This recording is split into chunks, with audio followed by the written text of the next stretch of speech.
At 9:04 a.m. on September 2, 1945, Fleet Admiral Chester W. Nimitz picked up a pen and signed his name to the Japanese instrument of surrender on the deck of USS Missouri in Tokyo Bay. He signed for the United States of America. He signed for a navy that had lost 2 men at Pearl Harbor for every one who had died in the Battle of the Atlantic.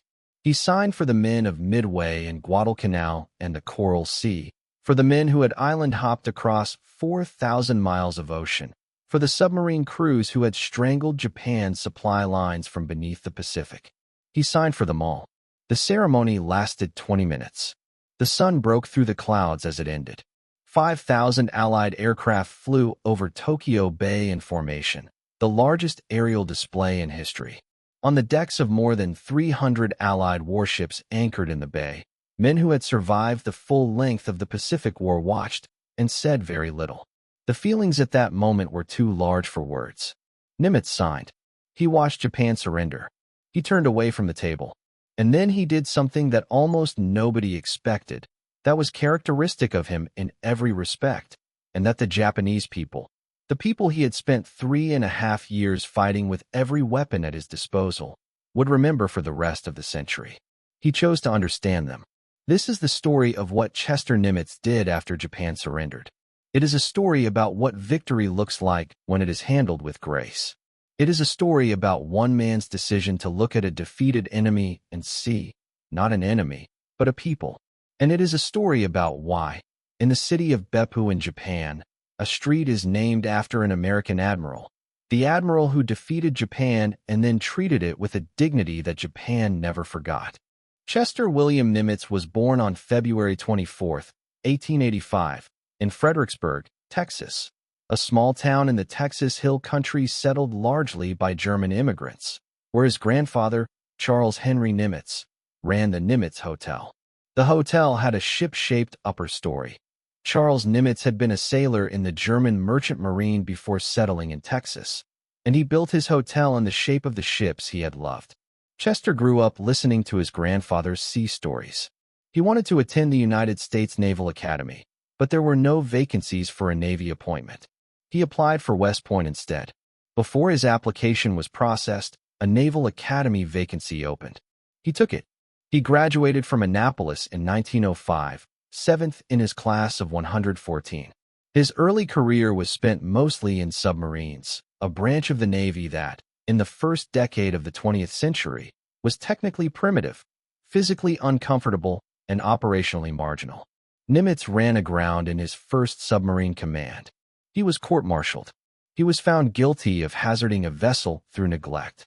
His punishment was a letter of admonition. His career continued, apparently undamaged. This early mistake was characteristic of something in Nimitz that would define his leadership style. He was not afraid of failure, either in himself or in the officers under his command. He created what those who served under him described as a culture in which it was acceptable to take a calculated risk that didn't work, but unacceptable to avoid taking risks altogether. The story of Midway, perhaps the most consequential naval battle of the 20th century, is, in part, the story of what happened when Nimitz's risk-accepting culture met a Japanese command culture that punished failure and consequently produced commanders who were unwilling to adapt when things went wrong. He was physically unremarkable, medium height, broad-shouldered, with silver hair that had gone gray early and pale blue eyes that multiple accounts describe as simultaneously calm and penetrating. He did not raise his voice. He did not display anger in public. He did not perform authority. He simply had it, in the way that some people simply do, without effort or theater. He was, in the words of one of his subordinates, the most approachable of men and somehow simultaneously the most formidable. You could walk into his office with a problem and find him genuinely interested in your problem. You could also, if you had been making the same mistake twice, find that the calm blue eyes across the desk conveyed a clarity of judgment that required no emphasis. He had been in command of the Pacific Fleet since December 31st, 1941, the appointment that Roosevelt had made 10 days after Pearl Harbor, when the situation in the Pacific required the fastest possible replacement of the shattered leadership that Pearl Harbor had left behind. He had taken command aboard a submarine, without ceremony, in a gesture that said everything necessary about the tone he intended to set. No parade, no speeches. Get to work. He had spent 3 years and 8 months fighting one of the most complex and largest naval campaigns in military history, commanding forces that grew from the wreckage of Pearl Harbor to the greatest fleet the world had ever seen. Now it was over. The Japanese delegation that arrived on USS Missouri on the morning of September 2nd, 1945, was not what most of the Allied officers on deck had expected to see. They had expected, perhaps, the representatives of a fanatical military culture, the culture that had produced kamikaze pilots, that had fought to the last man on island after island, that had subjected Allied prisoners to treatment the war crimes tribunals would spend years documenting. They expected defiance, or desperation, or the compressed fury of a people who had been comprehensively defeated. What they saw was this: a group of men in formal suits and military uniforms, carrying the weight of national humiliation with a dignity that, several Allied officers recorded in their subsequent memoirs, was not what they had anticipated. Foreign Minister Mamoru Shigemitsu arrived on deck using a cane. He had lost a leg in an assassination attempt years earlier. He wore a top hat and formal morning coat.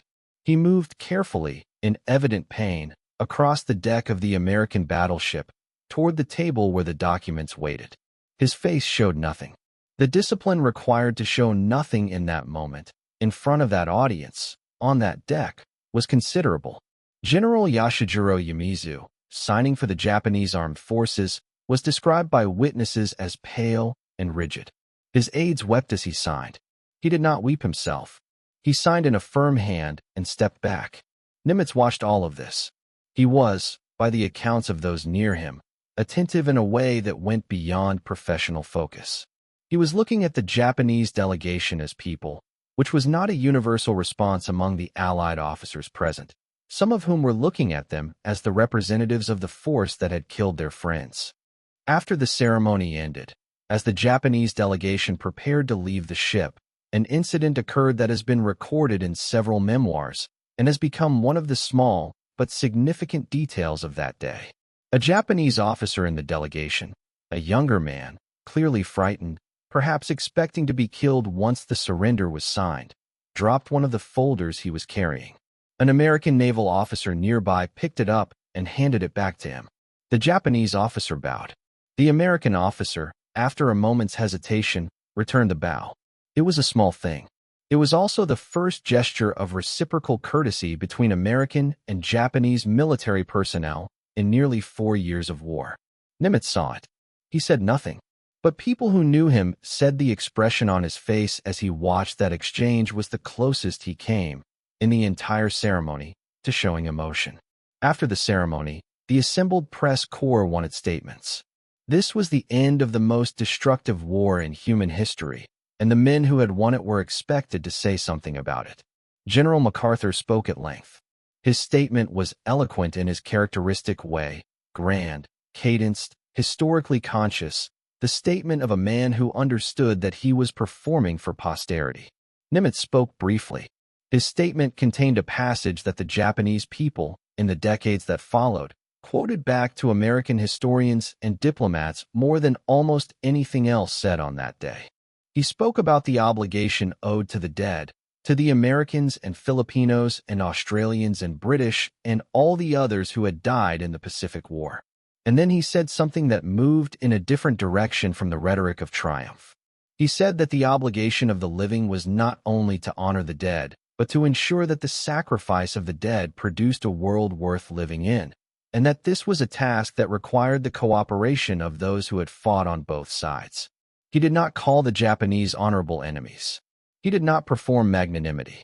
He said, in the flat, spare language that was his natural register, that the task now was to build something, and that building something required everyone. It was not a dramatic statement. It was not designed to be. Nimitz did not do dramatic. But in Japan, in the weeks and months and years that followed the surrender, as the country processed its defeat and began the extraordinary effort of reconstruction that would eventually produce one of the world's leading economies from the ruins of 1945, The words of the quiet admiral from Texas were remembered. He had beaten them. And then he had said, "Now let's build something." The question of how to treat a defeated Japan was, in September 1945, one of the most consequential policy questions of the 20th century. There were several possible approaches. The punitive approach, treat Japan as Germany had been treated after 1918, reparations, occupation, systematic humiliation, the imposition of terms designed to prevent any recurrence of Japanese military power. History had demonstrated where that approach led. There was the MacArthur approach, which was actually relatively enlightened but also deeply personal. MacArthur as Supreme Commander would essentially rule Japan as a benevolent autocrat, imposing democratic institutions from above, rewriting the Constitution, retaining the emperor as a stabilizing symbol while dismantling the military and political structures that had produced the war. MacArthur would be the face of the occupation, and the occupation would succeed or fail on the quality of MacArthur's judgment. And there was the Nimitz approach, or rather, the approach that Nimitz advocated in the councils of the victorious powers. Treat the Japanese people as a people, not as an enemy to be subjugated or a problem to be managed. Understand that the Japanese military leadership that had started the war was not identical to the Japanese people who had fought it. Recognize that the ordinary Japanese soldier who had fought with ferocity and courage was, underneath the military culture that had shaped him, a person with the same basic human qualities as the ordinary American sailor who had fought on the other side. This was not a universally popular position. The Pacific War had produced atrocities on both sides, though the systematic nature of Japanese atrocities against prisoners and civilians was in a different category from the American use of strategic bombing. The men who had survived Japanese prisoner of war camps, who had seen what the Japanese military was capable of, were not easily convinced that the people who had done those things deserved to be treated with equanimity. Nimitz did not dismiss this. He had read the reports from the prison camps. He knew what had happened on the death march, what had happened in the camps, what had happened to downed American aviators captured by Japanese civilians whose cities had been bombed. He did not minimize it. But he was also, and this was characteristic of the quality of mind that had made him the right commander for the Pacific Campaign, capable of holding two things simultaneously. He could hold the knowledge of the atrocities and the commitment to justice for them, alongside the conviction that the future required a different relationship with Japan than the past had produced. He argued for a measured occupation. He argued against collective punishment. He argued for the preservation of Japanese civil society and Japanese institutional capacity, not because the Japanese deserved sympathy, but because a Japan that was humiliated and destroyed was a Japan that would eventually produce another military nationalism. He had read the 1920s and 1930s. He had seen what happened to defeated peoples who were given no path to dignity. MacArthur got the occupation command. Nimitz was appointed Chief of Naval Operations and returned to Washington, where his role was administrative rather than political. His direct influence on occupation policy was limited, but his voice was in the room. And in Japan, the substance of what he had said, his manner at the surrender ceremony, his statement about building something together, the stories that filtered through about his character and his approach to the defeated, was noticed. The relationship between Chester Nimitz and the Japanese people that developed in the decades after the war is one of the stranger and more genuinely moving stories of the post-war Pacific. It developed in stages. The first stage was during the occupation itself, when the Japanese people were forming their impressions of the American occupiers. MacArthur was the dominant figure, imperious, distant, performing authority from the 6th floor of the Daiichi Insurance Building in Tokyo, where he established his occupation headquarters. MacArthur was treated with respect in Japan that bordered on something more complex. He represented, to the Japanese people, the man who had accepted their surrender and was now directing their reconstruction. The relationship was complicated, psychologically, for both parties. Nimitz was not in Japan. He was in Washington. But his reputation preceded him in ways that the occupation's information channels transmitted. The quiet admiral who had spoken about building something rather than punishing someone. The fleet commander who had not celebrated the Japanese surrender with the yippee of Admiral Halsey, but with a calm smile and a comment about obligations owed to the dead. The second stage was the discovery, in Japan, of the story of Nimitz's grandfather, Charles Henry Nimitz. The German sailor who had built the Nimitz Hotel in Fredericksburg, Texas, was remembered in Japan because of his connection to Hyakuro Togo, the Japanese admiral who had defeated the Russian fleet at the Battle of Tsushima in 1905 and who was considered in Japan one of the greatest naval heroes in the nation's history. Togo had studied naval strategy in part from the example of Admiral David Farragut, the American Civil War naval hero whose aggressive, mobile tactics at the Battle of Mobile Bay had become a standard reference in naval education worldwide. Chester Nimitz had explicitly cited Farragut as one of his own primary models. The chain of influence, Farragut to Togo to Nimitz, American to Japanese to American, was the kind of historical irony that, when it became known in Japan, resonated as something significant. The man who had defeated Japan had learned from the same sources as Japan's greatest naval hero. The third stage was Nimitz's own advocacy, in the years after the war, for a relationship between the United States and Japan that was based on mutual respect rather than on the continued assertion of victor's authority. He spoke several times in the 1950s about Japan and about the Japanese people with a consistency of tone that was noticed. He was not performing. He was saying what he believed, that the Japanese people were not the enemy, had never been the enemy in the sense that military adversaries in a war are sometimes construed to be the fundamental problem, and that the future of the Pacific required their full participation as partners. The most concrete expression of Japan's memory of Nimitz is in the city of Beppu, on the island of Kyushu in southern Japan. Beppu is a hot spring resort city, famous for its onsen, its cloud of steam rising from the geothermal activity below the city, its particular combination of relaxation and spectacle. It is not, on the face of it, the kind of place where one would expect to find a memorial to an American admiral who spent the Pacific War doing everything in his power to bring Japan to its knees. But there is a street in Beppu named after Chester Nimitz.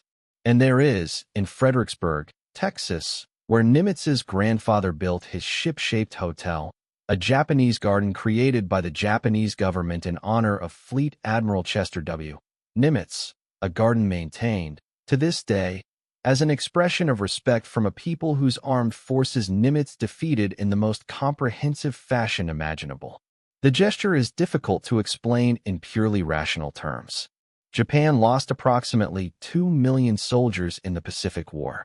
It lost perhaps 800,000 civilians, a significant proportion of them in the firebombing of Tokyo and other cities that Nimitz's forces directed, and in the atomic bombings of Hiroshima and Nagasaki that Nimitz signed off on as a military necessity. The destruction that Fleet Admiral Chester Nimitz oversaw was enormous. Why would a Japanese city name a street after him? The answer lies in how the Japanese people processed their defeat, and what they concluded about the difference between the war that their military had made and the peace that America had offered afterward. The Japanese tradition of respect for worthy opponents is not a myth invented for convenient consumption. It is deeply rooted in the martial culture that also produced the excesses of the Pacific War. The concept of the honorable adversary, the enemy who fights fairly, who acknowledges the courage of his opponent, who does not seek to destroy beyond what military necessity requires, is a genuine cultural value. And Nimitz, as the Japanese people came to understand him over the decades after the war, was recognizable to them as an honorable adversary. He had not gloated at their defeat. He had not called them savages, despite the evidence of prisoner treatment that would have given him grounds for that language. He had spoken, at the moment of their greatest humiliation, about building something together. He had advocated, in the councils where occupation policy was debated, for their dignity and their future. He was the enemy who had treated them as people. In Japan, after a war that had produced its share of commanders who had not treated people as people, this was noticed. It was remembered. It was honored. Chester Nimitz retired from active duty in December 1947, stepping down as Chief of Naval Operations with the same lack of ceremony with which he had done everything else in his career. He was 62 years old. He had run the Pacific War for 3.5 years. He had overseen the largest naval campaign in history. He had signed the Japanese Instrument of Surrender as the representative of the United States of America. He was, by any measure, one of the most consequential military figures of the 20th century. He spent his retirement in Berkeley, California, where his wife Catherine had established a home. He was appointed a special assistant to the Secretary of the Navy, a role with limited duties that gave him a nominal connection to the service he had spent his life in. He involved himself in various civic and charitable activities. He gave occasional speeches. He was interviewed rarely and reluctantly. He did not write a memoir. This is significant. Almost every major commander of the Second World War wrote a memoir. MacArthur wrote one, Eisenhower wrote one, Bradley wrote one, Halsey wrote one. The memoir was the expected coda to a military career of significance, the opportunity to shape one's own legacy, to place one's judgments and decisions in the most favorable possible light. Nimitz declined to write one. When asked why, his answers were characteristically brief. He said that everything that needed to be said about the war had been said, that his subordinates deserved credit that a memoir would inevitably redirect toward its author, and that he preferred fishing. He did prefer fishing. He fished in the San Francisco Bay, where the catches were modest and the atmosphere was conducive to the particular kind of emptiness that very busy people sometimes desperately need. He fished with the same steady attention he had given to everything else in his life. He was, by multiple accounts from this period, genuinely at peace. Not the peace of a man who had suppressed his feelings, or who had found philosophical resolution to the contradictions of a warrior's life, but the simpler peace of a man who believed he had done his job, had tried to do it well, had made mistakes and tried to correct them, and had come to the end of it with his conscience reasonably clear. He died on February 20th, 1966, 4 days before his 81st birthday. He had requested a simple graveside ceremony. The Navy provided it. He is buried in the Golden Gate National Cemetery in San Bruno, California, in a grave marked with a simple headstone that gives his name and his rank. His wife is buried beside him. The Japanese government sent a formal message of condolence. The city of Beppu noted his passing. The garden in Fredericksburg, Texas, continued to be maintained. Chester Nimitz's legacy is different from the legacy of most military commanders of his stature, and the difference is worth examining precisely. Most commanders are remembered primarily for their victories.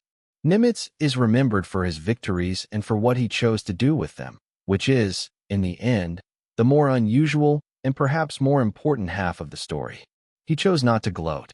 This may seem like a minimal moral achievement, but in the context of a war that had produced Pearl Harbor, the Bataan Death March, and the systematic murder of Allied prisoners, the restraint required to not gloat at the Japanese surrender was not trivial. Other men in his position did not manage it.